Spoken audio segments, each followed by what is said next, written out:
Bhagavate Vasudevaya. Om Namo Bhagavate Vasudevaya. Om Namo Bhagavate Vasudevaya. Om Namo Bhagavate Vasudevaya. Om Namo Bhagavate Vasudevaya. Om Namo Bhagavate Vasudevaya. Hare Krishna. Kažinais pats girdi labai tyliai sakom. Gal jis negirdi. Šrimad Bhagavatam pirma giesmė, pirma dalis, 7 skyrius, kai buvo nubaustas Dronos sūnus.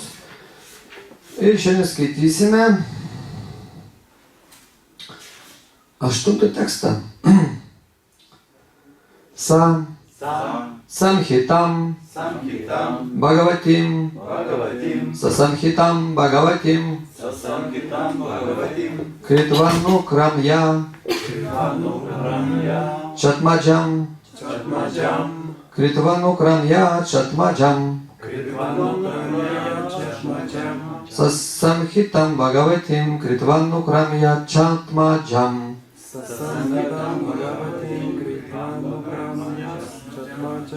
Shukam Adhyapyam Asa Shukam Adhyapyam Asa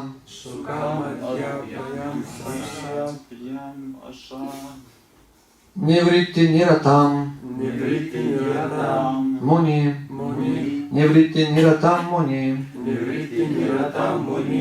Shukam Adhyapyam Asa Nivritti Niratam Muni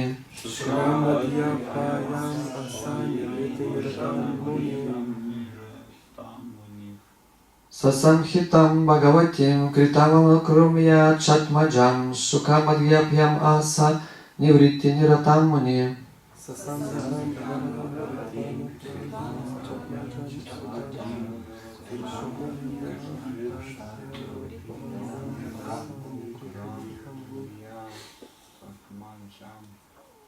Prabhu Sasamhitam Bhagavatim Kritvanukramya Chatmajam Shukam Adhyapyam Asa Nivritti Niratam Muni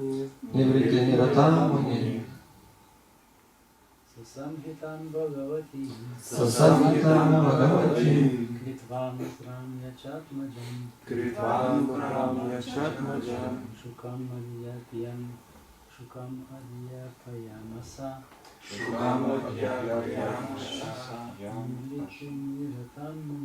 Nivritti Niratam Muni. Mataji. Sasamhitam Bhagavatim Kritvanukramya Chatmajam Shukam Adhyapyam Asa Nivritti Niratam Muni. Transkriptas.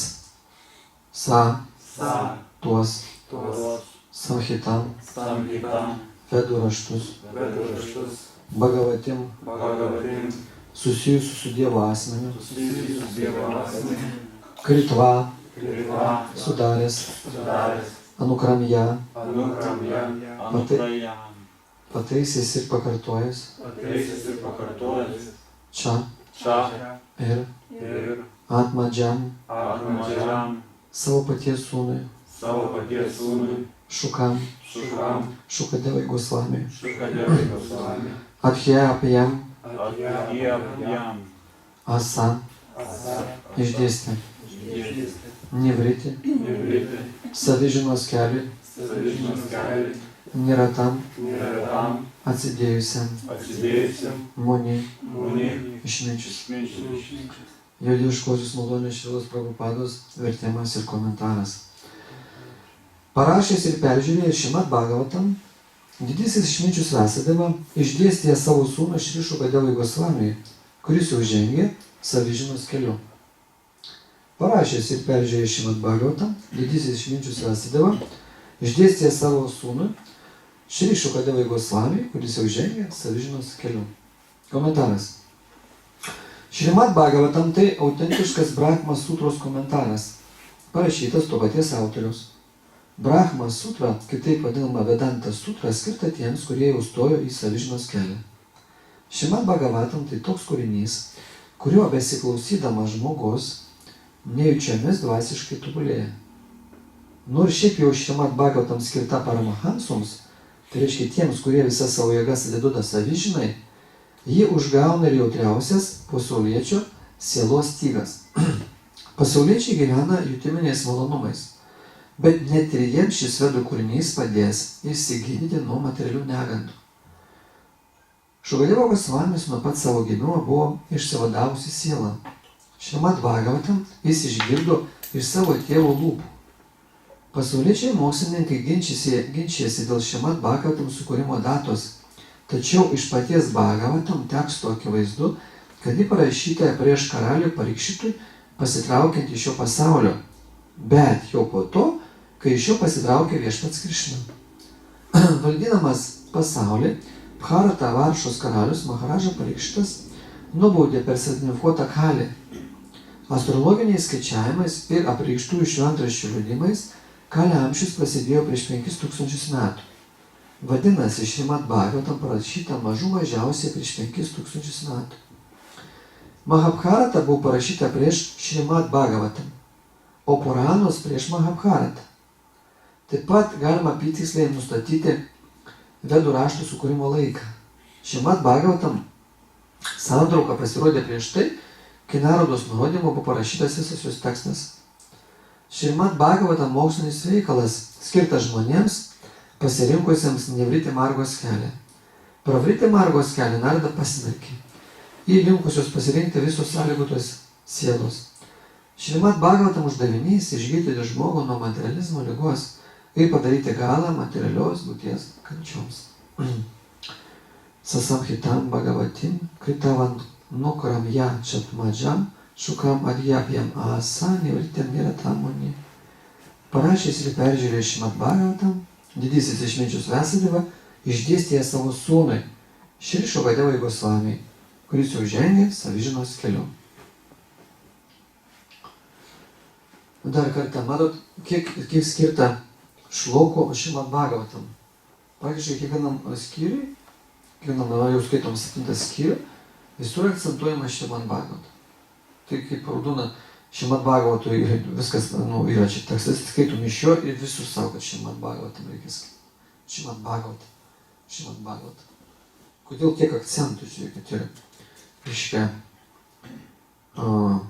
praeitas slokas 7 irgi paprasčiausiai, klausantis šio vedų kūrinio, nubunda norą su meilė atsidavimu tarnauti aukščiausiam viešpačiui Dievui Krišnai. Įsivaizduojat.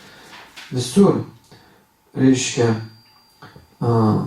atsidavimu tarnystė, vėl nutiesinti su transcendentė ryšį, reiškia, išmintingasis Vyasadeva prašė iš vedų kūrinį, pasakojant aukščiausiam visur Šrimad Bhagavatam. Kadangi nėra daugiau pasaulyje kūrinio, kur būtų aprašytas aukščiausias Dievo asmuo. Nerasim. Tiek smulkiai, tiek išsamiai. Nėra, kad visur. Čia romanas, jeigu tai pasauliečiai pasakytų. Bestselleris. Niekada nesunykstantis, niekada neprarandantis savo vertės. Niekada. Matot, pasauliečiai, žmonės, kurie užsiminė karalinę veiklą, jie kūrinius kepo, nežinau kaip. Parašo, ko tiek neprigaudžiuoja. Kiekvieną epochą, reiškia, tie rašytojai, norėdami patenkinti žmonių jusles, ieško, kas to visuomenė aktualu, kas žmonėm aktualu taip labai. Ir ten išdėlioja tam romane. Jeigu anksčiau ten skaitykim viduramžių, reiškia, tą literatūrą, gal ne viduramžių, Renesanso, ten 19 amžiaus laikotarpio knygas, ten tokia tyra meilė, dar kažkas, tai dabar visko ten yra. Skaitai karas, maštynės, žudynės, seksas, viskas į vieną romaną taip prideda, kad tas žmogus, reiškia, taip, drebėtų, patenkintų jusles. Bet tai materialius visus. O Šrimad Bhagavatam, čia yra viskas, niekada jinai negali pasenti, nes viskas nesensta.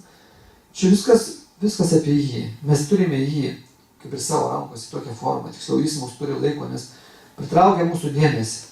Šrimad Bhagavatam, kai skaitai, žiūrėkit, visos jūslės čia įeina. Mes klausomės, ne pirmiausiai. Kartuojam vėl Hare Krishna, dar kažką mąstom, pradedam medituoti, įsivaizduojam tos visus vaizdus, kas ten vyksta, veiksmai, viskas, taip jinai patraukia mus.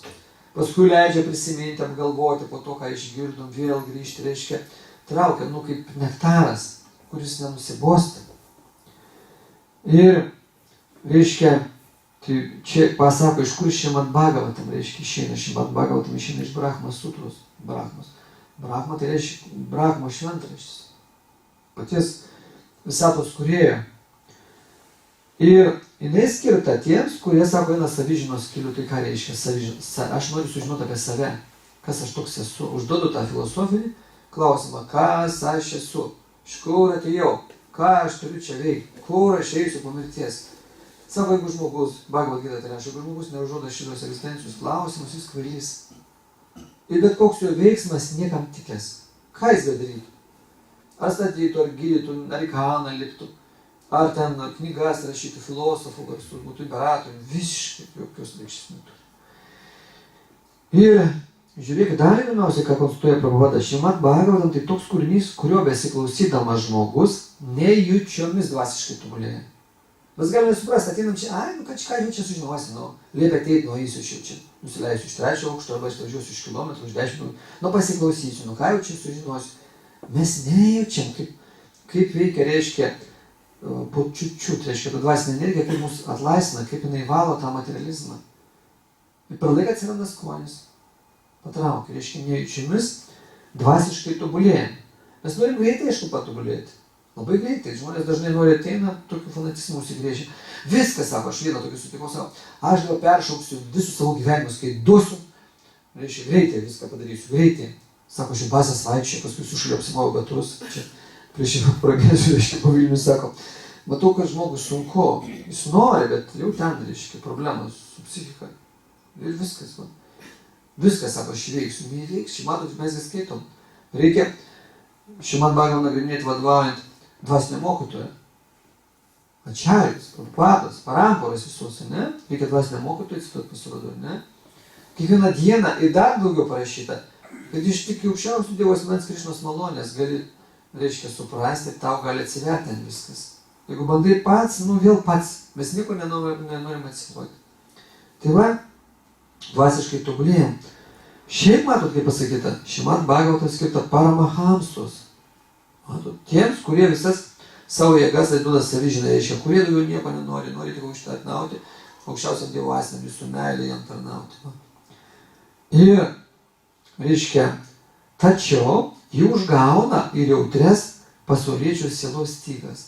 Pasaulietis, kai išgirsta, kad čia laimė gali būti, kad gali turtų kažkaip, gali dar kažką, įdomu, ką čia rašo, jis paklausyti, aiškiai, įdomu.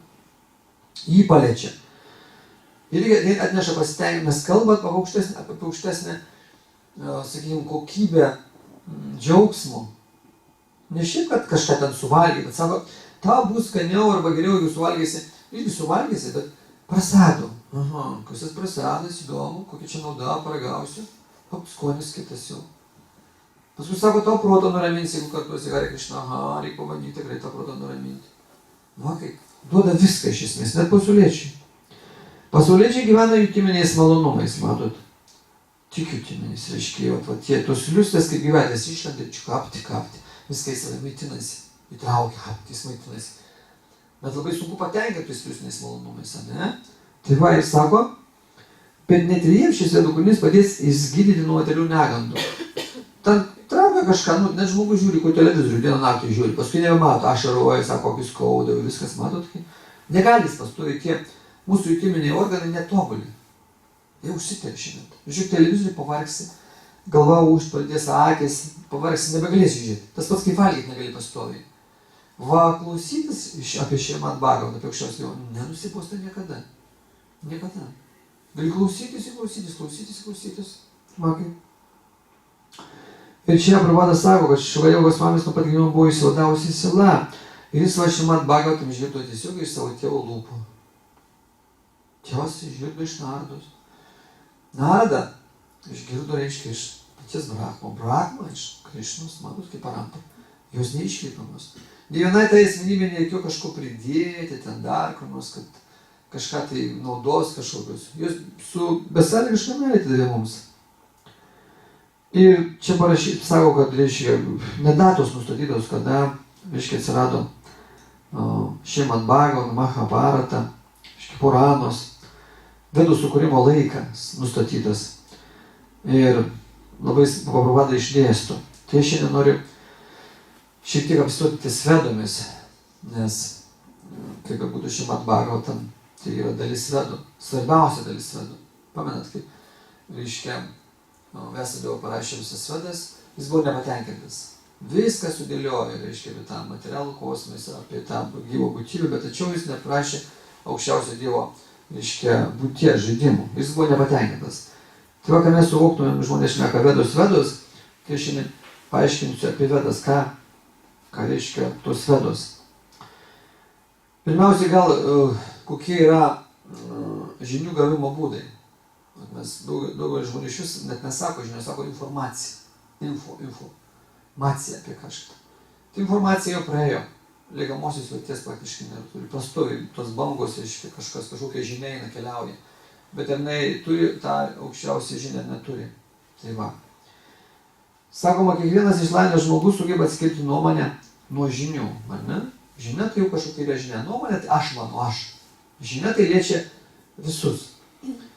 Savo mintis apie pasaulio reiškinius gali sakyti kiekvienas, bet jei jos nepragristos žiniomis, tai tik parodo asmenybės kvailumą. Žmonės, matot, jūs jau daug ką suprantat, žinot, jeigu kažkas nepradės aiškinti, tai reiškia, net nežinom, vištai sirito iš kiaušinio, kiaušinius, reiškia, iš vištos, kaip pirmasis, čia pradeda šnekėti, tokia filosofija, reiškia. Tai sakoma, visos mūsų žinios turi būti pagristos kažkuo tai. Kitaip jos virsta tikėjimu, sentimentais, įsitikinimais, prietarais. Reiškia, norėdami įsitikinti, ar žinios tikrios, reikia žiūrėti, iš kokio šaltinio jos ateina. Žinios tos. Reiškia, egzistuoja įvairius informacijos gavimo būdai, bet jų reikšmė ir patikimumas, reiškia, nėra vienodi. Sanskrito kalba žinių šaltinis yra vadinamas pramana, iš ko ateina žinios. O pažinimo objektas, reiškia, pramėja. Ir sakoma, kad yra 3, reiškia, žinių šaltiniai. Tai pratyakša pramana, tiesioginė arba jutiminė patirtis, empirizmo vadinamas, reiškia. Pratyakša išvertus iš sanskrito reikštų tai, kas yra prieš akis. Va, mes įsitikiname, kad tai yra prieš akis, tai yra tikra. Toliau anumana pramana, išvada. Pažodžiu reiškia žinias, kurios seka iš paskos. Ir yra šabda pramana, reiškia autoriteto balsus. Autoritetai, visi mūsų paramparai yra autoritetai. Be šių 3 šaltinių egzistuoja kiti, dėl kurių vertingumo ginčijimas įvairios vietos mokyklos. Reiškia, yra palyginimas, tenais postulatai, neegzistavimas, yra, reiškia, kvalifikuota nuomonė, tradicijos, reiškia, visa kita. Visi pažinimo šaltiniai turi privalumų ir trūkumų, sakoma. Nors tai, ką tiesiogiai matėme ir patyrėme, laikome patikiausių informacijos šaltinių, tačiau jis visiškai nepadeda mums suvokti antijutiminių dalykų kartais. Teisingai? Reiškia, dėl ko mes kartais neprimam tas žinias, abejojam, dvejojam, aš taip susiduriu kartais. Žmonės ateina, dvejoja ir parašo laišką, sako, skaitau šventraščius, girdėjau, bet aš dvejoju, abejoju, aš negaliu pačiupinėti, suvokti, ne? Tai vyksta dėl to, kad gyva būtybė turi 4 trūkumus. O kiekviena gyva būtybė turi 4 trūkumus. Kokie jie? Sakoma, karanapatva. Karanapatva. Ką tai reiškia? Jūsų netobulimas. Jūsų. Mūsų visų jūslės yra netobulos. Net jei jos funkcionuoja teisingai, sąlyginai neiškreipdamos informaciją, visuomet gali priimti tik dalį, reiškia, tos tikros informacijos arba spektrą šviesos. Paprasta, mes žinom, kad, sakykime, mes nematom auros, ne? Mes nematom tų emocijų, kurios išeina spalvos spektrų, tarkim, katės, šunis mato. Savo katė į mūsų akį žiūri, iš tikrųjų jinai nekį žiūri. Jinai žiūri tą, kaip vadinama, trečią akį, čia išeina, reiškia, kaip spindulį, jinai mato mūsų reakciją. Mes pykstam, mylim, ar kažko norim, jinai pagal tai reaguoja, reiškia. Jaučia pavojus, nepavojus, galima prieiti, negalima prieiti. Vipralipsa, noras arba polinkis apgaudinėti. Matot, pas mus yra polinkis apgauti kažką, jau iš karto. Kadangi, kad mums būtų geriau, mes nenukentėtumėm, pasitenkintumėm, neprarastumėm, kad norim, yra polinkis apgaudinėti. Net jei atsirastų žmogus, kuris teiktų, kad neapgaudinėja kitų, tai būtų rodymas jog jis yra vienas didžiausių melagių. Taip sakoma. Brahma. 3. Tendencija klysti arba iliuzija. Jo, tai tendencija vienus objektus palaikyti kitais. Ir pramada nedėmesingumas. Mes nedėmesingi. Klausomės. Ką sakei? Pakartu, ką sakei? Neišgirstam. Net kai jūs priima kažkokią informaciją, nepavyksta dėmesio išlaikyti ilgai. Todėl informaciją praleidžiame arba darome klaidas. Žiūrėkit, kad Maha Mantrą kartuojame ir kiek ten suplaukia visų. Žiūri jau kažkur nukeliavęs. Kažkur jau tave nunešė, vėl grįžti, vėl ir vėl nešioji. Net Arjuna sakė, pamenat Krišną, sako, aš neišeina man, taip kartuoti tave, taip sukartuoti, tai reiškia, kad protas nelakstytų. Bet Krišnas sako, tu man tyriausias davęs. Taigi, iš kur žmogui, kuris nori įgyti tikrai žinias apie Dievą ir pasaulį, gauti tikrų žinių? Vedantos filosofai teigia, iš vedų. Gauti žinių, Vedantos filosofai sako, iš vedų. Kodėl? Veda reiškia žinios, veda. Pirminės žinios yra vedų literatūroje. Vedos yra auporašėje, nesukurto žmogaus. Vedos atėjo iš dvasinio pasaulio ir pats Krišna, pirmasis perdavė jas viešpačiui Brahmai per širdį. Bhrat Aranjakio Upanišadoje pasakyta, Asya mahato bodasya nisvasitam etad yad rigvedo yadžur veda samavedo dharvana girasha. 4 vedus, būtent Rigveda, Yajurveda, Samaveda ir Atharveda, išėjo iš didžiojo Dievo asmens kvėpavimo. Taip pasakyta. Bhagavad Puranoje pasakyta, Vedun Rajana Saksat Svayambhur iti susruma. Vedos yra tiesiogiai aukščiausias Dievo asmuo Narayana. Ir jos gimė pačius iš savęs. Pačius Vedos yra aukščiausias Dievo asmuo. Tokia forma. Sunku suvokti to proto, aišku. Vedų paskirtis aprašyta ten pat. Veda pranihitot, haramojų, atharmastat, viprašia. Tai, kas nurodyta veduose, yra dharma, religijos principai, o tai, kas joms priešinga, vadinama bedėvystė. Jeigu mes darome, kas nesutampa su vedomis, mes bedėviai. Labai paprasta. Čia yra dharma, religijos visi principai veduose. Jeigu mes tik už šoną, darysiu kaip ten man išeina, viskas, bedėvystė. Todėl kartais vedos vadinamas Narajanos kvėpavimu. Žinios gautos iš paties Dievo turi turėti šios požymis. Jeigu žmonės kas ginčiasi, mūsų ten šventraščiai, dar kažkas, arba be šventraščių, o jūsų kokie šventraščiai, tai turi turėti šventraščiai požymis kokius. Turi būti amžinybė, pastovumas ir tobulumas tuose šventraščiuose. Paprastų žmonių žinios pastoviai keičiasi, nes jiems būdingi aukščiau minėti trūkumai reiškia. Nėra amžinybės, nėra pastovumo ir tobulumo. Tačiau Dievas yra tobulas, todėl ir suteikiamos žinios yra tobulos ir naikintamos. Jos turi būti pritaikomos visais laikais ir visoms tautoms. Kitaip sakant, jos ir nesensta. Vedas paimkim Ajurvedą, ne per amžius sako, keliasi saulė, tu kelkis, saulė eina mėgoti, tu mėgok. Labai paprasta. Ten vis nesensta. Per amžius tą patį rašomės, formos keičiasi, gyvenimo sąlygos keičiasi, bet mūsų būtis nesikeičia. Turi būti pilnumas ir prieštaravimo nebuvimas šventraščiuose. Ką tai reiškia? Šios žinios turi būti nuoseklios ir praktiškos tiek materialiu, tiek dvasiniu požiūriu. Ta prasme, kad mes jas galėtume pritaikyti. Jeigu ten parašys, kad turi stovėti ant vieno piršto, tada tu būsi tobulas, tai niekam neišeis. Gal ten kokiam užpojų pririš, pakels, taip laikys reiškiantis. Bet čia ką rašo vedos, taigi kartu šventus Dievo vardus mes visi galim, visi net vaikai gali kartu. Tai jūs turi paaiškinti, kaip žmogus gali patenkinti kasdienius materialius poreikius ir tuo pat metu suteikti palaipsnį tobulėjimo apsivalymo procesą. Vedos nesako, kad viską mes gavai iš karto, ne. Gali palaipsniui eiti tuo keliu, apsivalysi. O jeigu nukreipi visas savo mintis, visas jūslės, reiškia į viešpatį, tai tu iš karto nieko neprarandi, tu pačiu esi su juo. Turi būti dieviškos kilmės įrodymai. Raštuose, kas yra nuo Dievo. Ką tai reiškia? Kadangi nėra jokio autoriteto aukščiau už Dievą, jo duotos žinios turi turėti įrodymą apie jo dievišką kilmę. Kad tai atėjo iš Dievo. Ne, ten kažkur tai išgalvojo kažkoks pranašas, ne dar kažkas tai, bet atėjo iš Dievo. Toliau, žinios perduodamos mokytojų mokinių seka, kuri prasidėjo nuo paties Dievo. Tai būtina sąlyga, kad žinios išliktų nepakitusios. Matote, jeigu paramporos nelieka, žinios iškraipomos. Kiekvienas pradeda kažko tai. Atsižvelgdamas, norėdamas savo kažkokiu turėdamas egoistinių tikslų, arba norėdamas patenkinti tą visuomenę, kad jinai būtų patenkinta, ta prasme, duotų jums malonumo, kad jie įgarbintų. Jie pasitenkina visuomenė ir aš jiems žaidžiu, va jiems duodu, kad jie, o, kaip gerai čia mums tinka, kad suvalytas mases. Ne? Turi būti, reiškia, parampara. Turi būti patvirtinamas toliau praktiškai. Pritaikydamas praktiškai žmogus gali įsitikinti, kad visą tai, ką jis sužinojo, yra tiesa. Atsiskleidžiamas kasdien, keliamės anksti, einam anksti miegoti, mes jaučiam, kad fizinė sveikata gerėja.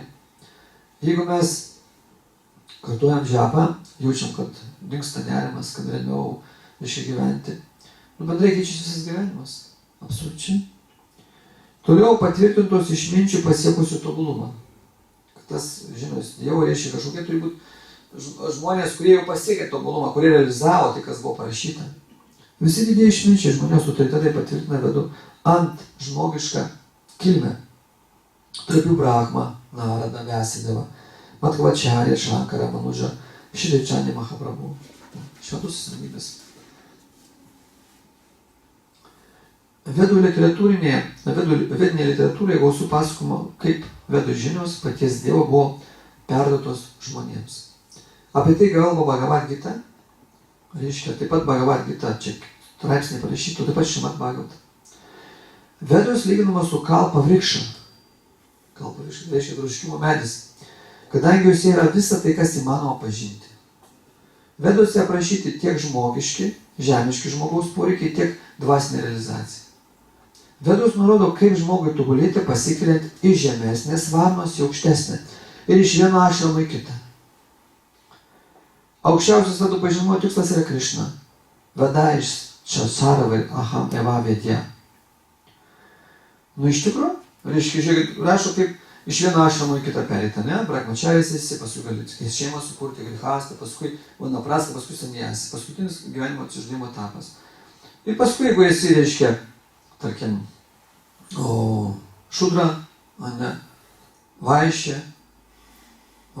kšatrės, brahmanas, bet viskas, sako, aplenkia arba peina ir iš vis to net nereikia, tam jeigu yra vaišnavas.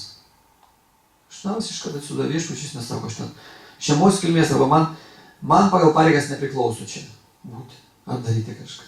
Vaišnavas viskas tungus malonus. Religingus žmonės galima suskirstyti į 3 kategorijas. Žmonės sako, aš religingas, ne? Kaip mes atskirtume moksliškai. Pirma, tiems, kurie rūpi ritualai. Antra, tos, kurios domina religinę filosofiją. Ir trečia, tos, kurie nori pasiekti religijos tikslų. Pažymėti matai, kad pirma ir antra kategorija labiau domina procesas nei tikslas. Matot, didiem ritualai, sako, jūsų pažiūrėti bažnyčią, ten taip gražu. Girdėjote savo žmonės. Nu, daug žvakučių šitai, balsas, vargonų, muzika groja, girdėt, nu, sako, ten taip gražu, pažįstamų sutiksiu, šnekėsim, nu, toks praleidimo laikas, kažkas važiuoja į Palangą, kažkas į bažnyčią, nu, naisiu ten pabūsiu, ten taip gražu, sako, atsigauni, va tai. Ir arba kažkas sako, nu, pasiklausysiu, ką ten kalba klebonėlis, vis tiek jis yra mokytas, nu, kažką pasakys. Tai va, matot, ne tikslas, kad atsidūt viešpačiui, bet taip, va, procesas, kaip juda, kaip ten smilktai pavosit, duos plotkelę, sako, pavalgysiu. Nu, taip, manot, taip, arba čia, kad eisiu prasado pavalgysiu. Kažkas, neina į paskaitą, tai nei galą prasado kartais. Prasado. Tai aišku, irgi malonė, bet tikslas kitoks. Nors jie taip pat kalba apie religijos tikslą, rimtai jo nesiekia, matot. Pagal šias žmonių kategorijas visą vedinę literatūrą galima suskirti į 3 dalis. Net vedinę literatūrą pagal tas 3 kategorijas žmonių galima suskirti į 3 dalis. Kam jis skirta? Pirma, karma kanda. Dalis kalbant apie veiklą, ji skirta ritualistams. Kaip veikla. Tai reiškia, kaip normalizuoti savo veiklą. Kad dirbi, kiek ten aukoji, kiek neaukoji. Viskas, kad būtų civilizuotai. Antra, viena kanda. Dalis, kuri kalba apie transcendencijos filosofiją. Joje daug nesuprantamų ir paradoksų dalykų, kurie žavi tik proto darbininkus. Yra žmonės, kurie, jie išvedžiojo filosofijas, aš būtų kelią turėjau tokių pacientų, kurie tiek ten įsikilina kiekvieną žodį, kad pablūsta. Vėl iškortėja, tam paligonė, jie pradeda įgyti ten nagrinėja vieną, kitą, viskas, jis susirga tokia beveik psichinė liga, nieko nebenori, nebežino, kur eiti, ar eiti pas krikščionis, ar eiti čia, ar kažkur eiti, jam viskas padeda vaidentis blogai, viskas va ten. Bando protų išmastyti. Ką tu čia protų neišmastysi? Čia šapta, tiki arba netiki, atsiduodi arba neatsiduodi. Kaip tu čia tą viską išmastyti, kaip čia tu pažinsi, nepažinsi savo protų. Tai va, gyvenime vargsta. Kartais kala šloka, situoja, tai bukai, paaiškinti negali, nėra tikėjimo, bet jie iškalia kažką. Bet širdis užverta. Suprantat? Gyvena logikų, protų. Arba, intelektų kartais. O pasana kanda. Dalis, kuri kalba apie garbinimą kaip procesą, skirta pasiekti tikslą. Tai pati vertingiausia vedų dalis. Didžioji vedų literatūros dalis kalba apie veiklą ir ritualus, kadangi jais besidominčių žmonių yra absoliuti dauguma. Veikla ir ritualai. Daug žmonių. Tačiau tai, kad didžioji dalis vedų kalba apie karmą, nesuteikia karmai aukščiausio įvertinimo. Ir tai, kad apie garbinimą kalba nedidelė dalis, jo nenuvertina. Anksčiau buvo tik viena veda, Jadžur veda, kurie prašė aukoti našavimus, kadangi aukomis žmonės apvalydavo savo veiklą. Vėsadavo, norėdamas dvasinį procesą Kali Jugo žmonėms padaryti paprastesnį. Mes nebegalim jagė kaip jagė, tam kaip vien, reiškia, laužas dega, ne, padaryti. Jis, veda, reiškia, Vėsadavo ką padarė. Pirminė veda suskirstė 4 dalis. Rigveda maldos, Sama giesmės, Jadžur aukojimo maldos ir Adharva kūno ir pasaulio palaikymas ir naikinimas. Tam, kad supaprastintų procesą, jis padalino vieną vedą į 4, kad paskleistų jas tarp žmonių. Vedat džana, santata jį, vedameka, čaturvidha. Tuomet, kaip aiškinama Kurma Puranoje, Vėsadavos pasekėjai toliau padalino vedas į 1130 šakų, dar daugiau išskirsti. Ekavim satyam hedana rigveda kriptavam pura, sakana tu sateinava, Jadžur vedam atachakrot. Sama veda sahasrena, sakana prabimheda sa, adharavanam adhoveda, bibheda navakena tu. Anksčiau rigveda buvo padalinta į 21 šaką, Jadžur veda į 100 šakų, Sama veda į 1000 šakų ir Adhara veda į 9 šakas. Taigi kartu sudėjus Vedos susidarė iš 1130 samhitų, 1130 brahmanų, 1030 aranjakų ir 1130 upanišadų. Viso 4520 pavadinimų. Laikui bėgant dauguma tekstų buvo prarasta. Per tuos 5000 metų daug dingo. Dabartiniu metu, žiūrėkit, buvo visko po 1130. Dabartiniu metu išliko tik apie 11 samhitų iš 1000, ar 18 brahmanų, 7 aranjakos ir 220 panišadų. Tai sudaro mažiau nei 6% originalių vedų. Per 5000 metus, kaip matote, išdalino mokiniams, atrodo viskas, nutrūko šakos, prarado. Neperdavė kažkoks mokytojas mokiniam ir viskas su juo užsibaigė.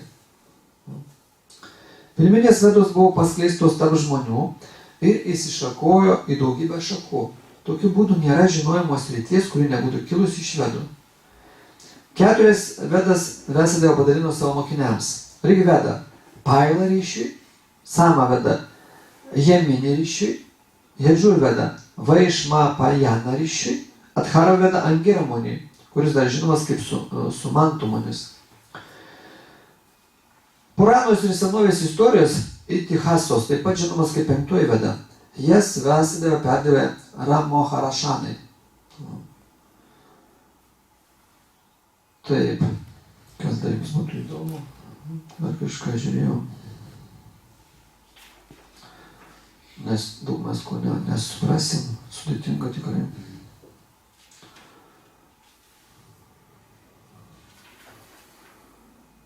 Kažką žiūrėjau, buvo įdomu.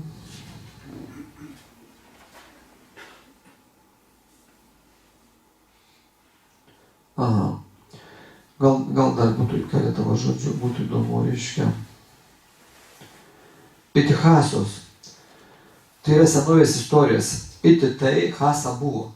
Taip, matot, po santrauką žodelio, sanskrito, kas buvo anksčiau. Paprastai tai yra pasakoma apie senovės dinastijas ir herojiškus jų darbus.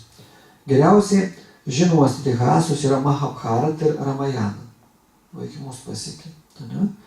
Juose yra daugybė materialių istorijų aistrų. Todėl žmonėms labiau suprantamos. Ir todėl sakoma, kad Mahabharata kam skirta šaudroms, moterims ir, reiškia, kam dar? Ne, dar reikia. Kaip? Ne vaikams dar, užmiršau. 2 gimusiems. Ne, didžiojo dambo, ne kažkaip kitaip. Reiškia, tačiau visas šias istorijas įterpiama taip pat ir filosofinių pamokymo apie gyvenimo prasme. Bhagavad Gita yra Mahabharatos dalis. Mahabharata aprašo Bharatų giminės mūšį, kuris, manoma, vyko 5561 metais prieš Kristų spalio 16 dieną. Pačioje Mahabharatoje minimos visos versijos, kaip ji buvo užrašyta. Mahabharata. Pradžioje Vyasadeva užrašė 28 000, reiškia, tą versiją. Vėliau, reiškia, 100 000 šlokų jis versiją perteikė žmonėms. 300 000, 3 milijonus, 6 milijonus jis versijų perdavė pusdieviams. 1 400 000 perdavė jakšoms ir rakšasoms. Ir Mahabharata susideda iš 18 parų dalių ir aprašo mūšį, trukus 18 dienų. Manote, kas yra, mums ne viską perteikia, mums labai nedaug, reiškia. Mums 100 000. Pusdieviams, manote, kiek daug perdavė? 3 milijonus ir 6 milijonus. Jo, 6 milijonus. O dar jakšas ir rakšos gavo, tai milijoną. Tai mums labai nedaug, mes, tai jau atrodo, mes negalim išnagrinėti. Neišneša protas, laiko nėra. Ramayana viešpats Brahma papasakojo 1 milijardą šlokų. Vėliau Narada papasakojo Valmiki Muniui 25 000 posmų. Matot, kiek ten yra visko. O mes tik gavom. Ramayana taip pat moko atsidavimo viešpačiui Ramachandrai. Yra daugybė Ramajanos versijų, čia daugybė prašyta. Toliau kas dėl Vedų.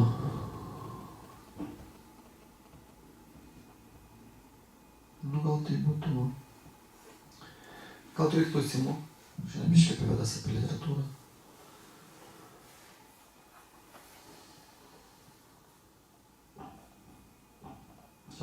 Hare Krishna.